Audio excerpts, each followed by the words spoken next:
जी देखें, बिल्कुल इस वक्त मैं मौजूद हूँ एक मुतासरा खातून के साथ, जिनका कहना है ये मलिर के इलाके इलियास गोड के अंदर जो है इनके एक प्लॉट के ऊपर जो है कब्जा कर लिया किया है लैंड माफिया की तरफ से। मजीद हम इनसे जानते हैं कि इनका इस बारे में क्या कहना है। जी अस्सलाम वालेकुम। वालेकुम अस्सलाम। अच्छा जी, आप बताइए, आपका जो प्लॉट है वो किस शख्स ने कब्जा किया है और आपके साथ क्या मामला थे, क्या वजूहत है? मेरे प्लॉट पे नदीम बिलोच ने कब्ज़ा किए है तकरीबन 1 साल से। मैं अच्छा। 1 साल से उनके दफ़्तर में जाती हूँ, वो लोग मुझे डेली टाइम दे देते हैं कि नदीम नहीं है अभी ऑफ़िस में, आप कल आना। मैं कल रोज़ जाती हूँ तो ऑफ़िस में नदीम नहीं मिलते, लेकिन उनके जो काम करने वाले स्टाफ़ हैं वो होते हैं वहाँ पे।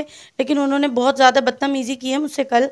कल मैं उनके दफ़्तर गई थी, तो उसका जो एक ऑफ़िस में जो एक वो बुज़ुर्ग हैं, उन्होंने मेरे साथ हाथापाई भी की है और मेरी वीडियो भी बनाई है। अच्छा, तो आपकी वीडियो बनाई क्यों, वजह क्या पेश आई आपकी वीडियो बनाने की? मैंने उन्हें कहा था कि मुझे नदीम से मिलना है, मैं ऑफ़िस से नहीं जाऊँगी। वो मुझे कह रहे थे कि मैं ऑफ़िस बंद कर रहा हूँ, आप जाएँ यहाँ से। अच्छा, नदीम बलोच है कौन, करता है क्या, ये बताइए। वो ग्रैंड माफ़िया है। अच्छा, लैंड माफिया है। हाँ, लैंड माफ़िया है, उसने मेरे प्लॉट पे कब्ज़ा किया है, बहुत सारे लोगों के प्लॉट पे कब्ज़ा किया है। मुझे तो लगता है उसका काम ही ये है। वो प्लॉट किसी को सेल करता है, फिर उसी के ऊपर कब्ज़ा करके वो सेल कर देता है तो उसे। आपने इस शख्स के खिलाफ कानूनी कार्रवाई नहीं की?